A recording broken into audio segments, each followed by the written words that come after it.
In what way was the Sabbath made for man? Why does Jesus say that the Son of Man is master of the Sabbath? How does Jesus interpret the laws in the Bible? All these questions and more answered during today's episode of Daily Reflections.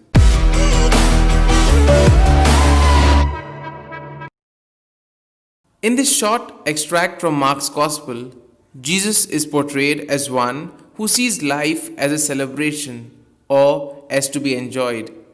The Sabbath was meant to be a day of rest when people would be free to think about God. But some religious authorities gradually encroached on the Sabbath with so many regulations that it risked no longer serving its purpose. The Gospel tells us that the Sabbath is made for man.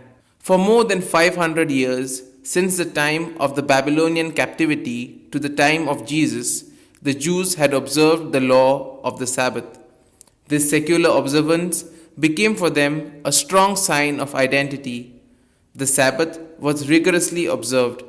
At the time of the Maccabees, attacked by the Greeks one Sabbath, the rebellious Maccabees preferred to allow themselves to be killed rather than to transgress the law of the Sabbath using arms to defend their own life.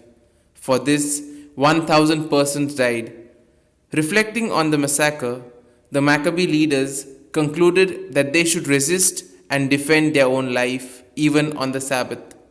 Jesus used the same attitude to consider the law of the Sabbath in a relative way in favor of human life, because the law exists for the good of human life and not vice versa.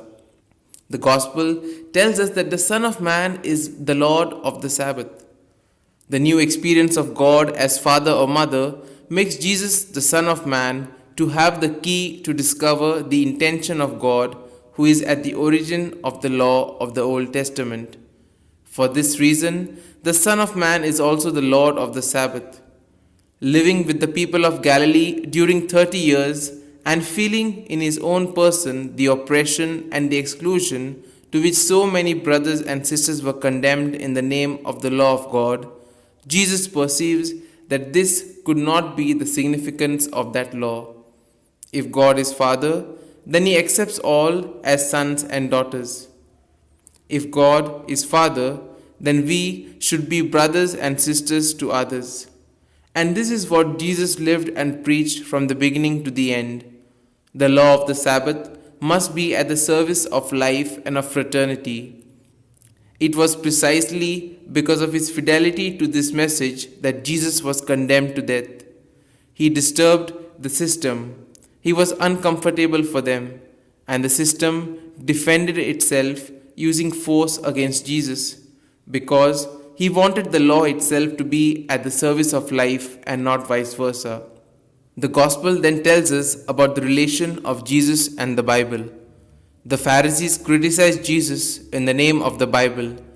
Jesus responds and criticizes the Pharisees using the Bible.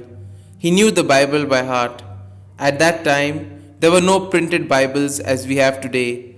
In every community, there was only one Bible, handwritten, which remained in the synagogue. If Jesus knew the Bible so well, it means that during 30 years of his life in Nazareth, he had participated intensely in the life of the community where the scripture was read every Saturday. We still sometimes lack in many areas to have the same familiarity with the Bible and the same participation in the community as Jesus did. Here are some points for a personal reflection. Saturday is for human being and not vice versa. What are the points in my life which I have to change? Are we very rigid with regard to the observance of practices and rituals? Am I ready to begin learning the scriptures in order to learn more about Jesus? These points can be of great help to reflect on today's gospel. And if you like our reflection, do share the good news of our Lord. Have a good day, and may God bless you all. Amen.